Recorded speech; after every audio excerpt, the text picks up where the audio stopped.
Bonjour à tous, on se retrouve aujourd'hui pour l'analyse d'une nouvelle action. Pensez avant tout à vous abonner à la chaîne pour ne rien rater et on se retrouve tout de suite après cette courte introduction.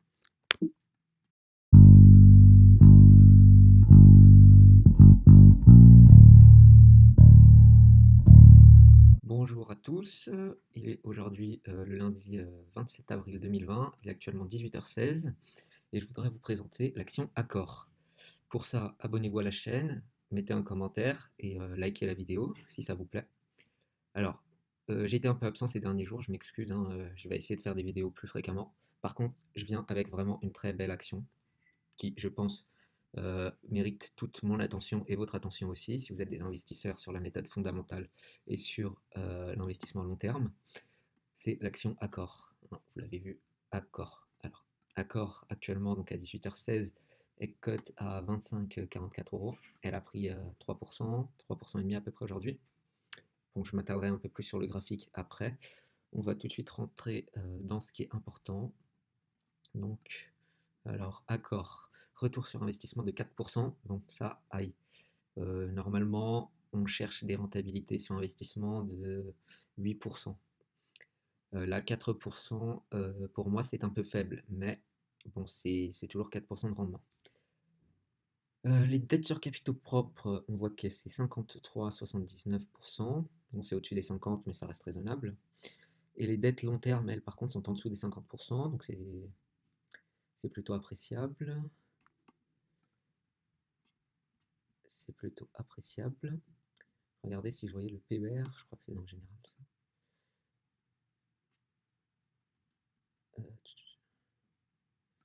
Alors, PBR, ouais, un PBR de 16,47 selon Investing. Donc c'est bien, c'est en dessous des 20, mais c'est pas trop en dessous non plus, donc c'est correct.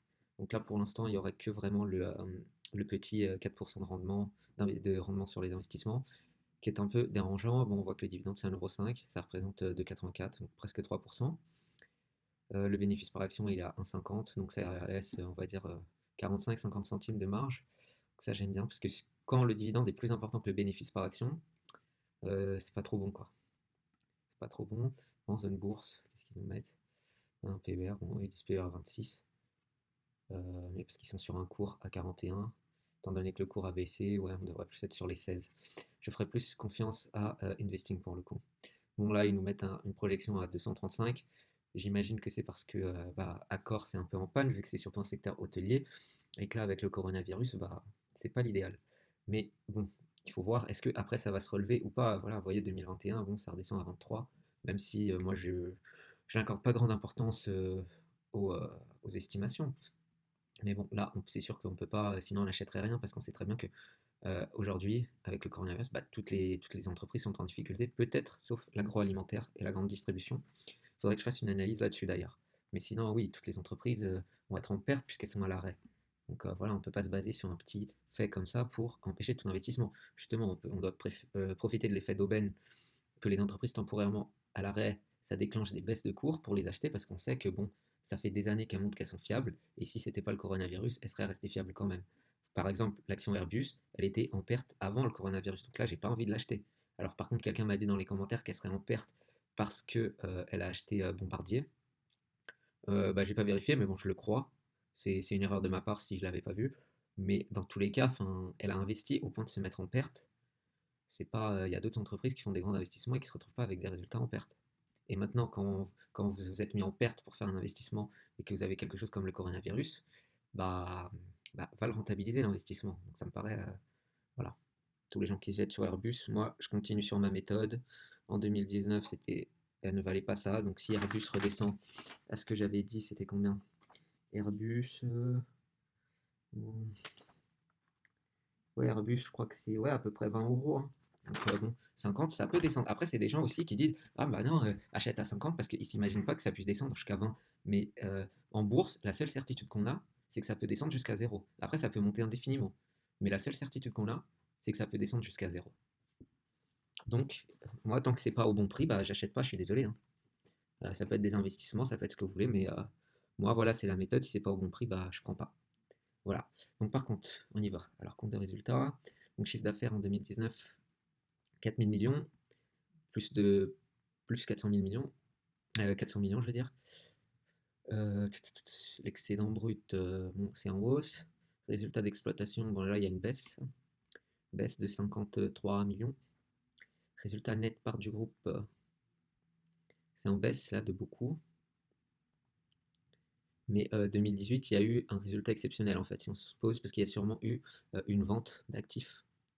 Hein, parce qu'on voit 441, bon, là il y a eu une année exceptionnelle, 2200, redescend, mais sinon si on tape sur les chiffres de 2017, c'était en hausse. Hein. Bénéfice net par action, bah pareil, si on enlève 2018, je veux dire, qui était à 7 euros, on voit que ça a en progression de 15 centimes. Le dividende, 95, 1, 1,5, 1,5, 1,5, 1,5. Bon, par contre, ça va faire 4 ans qu'ils n'augmentent pas les dividendes. Ça, c'est un peu gênant et c'est pas prêt de venir avec la situation actuelle. Dividende ordinaire proposé par l'ordinaire est soumis à l'approbation de l'actionnaire. Semblez les éléments financiers détaillés. Ok. Mais bon, voilà. Bon, c'est ça. Donc là, pour l'instant, on a deux petits points noirs. C'est le rendement sur capitaux sur les investissements qui est à seulement 4% et le dividende qui est stable depuis 4 ans et que je ne vois pas monter. Bon, si on place maintenant sur le bilan actif. Actif, j'ai déjà fait le calcul, vous en doutez, comme d'habitude. Actifs non courants, 869 millions d'euros, moins les passifs non courants, donc 4001 millions, bien sûr. On arrive sur un total de 4868 millions. Ça nous donne un résultat parce que, alors, comme je l'ai préparé bien en avance, enfin, je l'ai préparé il y a quelques jours cette vidéo. Là, j'ai plus l'info, mais je l'avais trouvé. Bon, vous allez me faire confiance sur ce coup. Le nombre d'actions en circulation est de 203 376 422 actions en circulation. Donc, on divise voilà, la différence des actifs non courants avec les passifs non courants qui donnait 4868. On le divise par le nombre d'actions. Donc 203 376 422. On arrive à un résultat de 23,93. Donc, en valeur liquidative, cette société est à 23,93 par action. Vous voyez que le cours étant à 25,44, il est à peine supérieur. Graham nous autorise à dépasser d'un tiers, donc on pourrait l'acheter jusqu'à 32 euros, elle serait au bon prix. Là, moi, quand j'avais préparé la vidéo, je vous cache pas qu'elle était en dessous des 23,93. Bon, elle a un peu monté, elle est à 25,44. C'est toujours un bon prix, puisqu'on pourrait monter théoriquement jusqu'à 32, et sinon on est à 23,93, donc à 24, on vous dépassez de 1 euro, vous êtes bon, quoi. Voilà, faut pas non plus. Et en plus, ils disent que c'est en vente. Alors, je vous dis, l'analyse graphique, on ne s'enrichit pas avec l'analyse graphique. Pour s'enrichir, c'est simple, en bourse, il faut faire l'inverse de ce que font les autres. Après, bien sûr, si c'est une action qui est nulle, bah, on va pas l'acheter. Par exemple, comme Airbus, bah, voilà, ils font des pertes. Pourquoi je l'achèterais? Tout simplement. C'est normal qu'elle baisse. Hein. Elle a beaucoup baissé parce qu'elle ne valait pas son prix. Ne croyez pas que parce que vous achetez Airbus aujourd'hui à 50 euros et qu'il y a quelques jours elle était à 150, qu'elle va remonter aux 150. Ça se trouve, elle repartira jamais aux 150. Tant qu'elle n'aura pas un bon résultat, on ne l'achètera pas. Voilà. Donc on revient sur Accor. Accor, bon, il y a eu. Vous voyez, elle est descendue à 20,92. Hein. Bon, là, on voit qu'elle monte un peu, 3%, elle redescend. Euh, voilà, les hôtels n'ont pas rouvert, donc pour l'instant, ces mouvements-là, c'est vraiment spéculatif, quoi. C'est des gens qui se disent, bah tiens, Accor, elle est baissée à 20, on sait que ça vaut plus, donc allez, on achète. Leurs achats font remonter, mais il y a pas de raison qu'elle remonte actuellement. Donc voilà, on peut l'acheter à 25,44, on peut attendre qu'elle descende, on peut mettre un achat à seuil limité aux 20 euros ou aux 22,50. Voilà, pour être en dessous des 23, mais sinon, en soi, on peut l'acheter là ou attendre qu'elle revienne au 23,93, donc à 24 euros, ce qui arrivera forcément, hein, puisque c'est pas, aujourd'hui elle a monté 3%, donc demain elle va descendre un peu. Jamais rien ne monte, enfin, même si on est dans l'hypothèse où on repart dans un range haussier, imaginons. Un range haussier, voilà, bah, vous voyez bien là par exemple il y avait un range haussier. Je mets pas les traits, je suis désolé, parce qu'ici c'est pas. C'est pour ça que je préfère Pro Real Time. Là on avait un range haussier, hein. Bah, vous voyez bien que le range haussier, voilà, ça monte, ça descend, ça monte, ça descend. Donc même dans l'hypothèse où là, c'est bon, on serait reparti à la hausse et qu'elle ne reviendrait jamais au, euh, aux 20 euros, là, au 20,99, elle va redescendre encore, elle va descendre à 22, voilà, remonter 22. Même si pour moi, enfin rien n'indique qu'on est dans un range haussier, il y a eu des forts volumes à la vente. Donc voilà.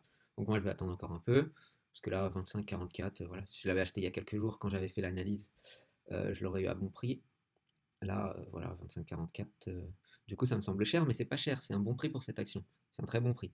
Mais bon, ça me semble un peu cher. Donc, on récapitule, un bon PER, des ascendants fondamentaux, sauf effectivement un rendement d'investissement qui est un peu faible, à 4%. Et bien sûr aussi le dividende qui est stable, hein, qui est à 1,5 depuis des années, depuis 4 ans, et qui n'augmente pas, que sûrement qui n'augmentera pas, mais bon, encore une fois, c'est exceptionnel. Là, on est sur le long terme, donc c'est ni pour 2021 ni 2022. Là, c'est à 2040, enfin, je sais pas, c'est pour très longtemps. Donc, accord, pour moi, bonne action sur laquelle il faut se placer. Mais encore une fois, je ne suis pas agréé AMF, voilà, je ne suis personne pour donner des conseils, etc. Et il y a une vision critique sur ma vidéo, sur mon avis. Et faites-vous votre propre avis, surtout, c'est important. Voilà, bah, continuez à réagir en commentaire, abonnez-vous. Et voilà, j'espère que vous allez bien. Et merci de votre soutien.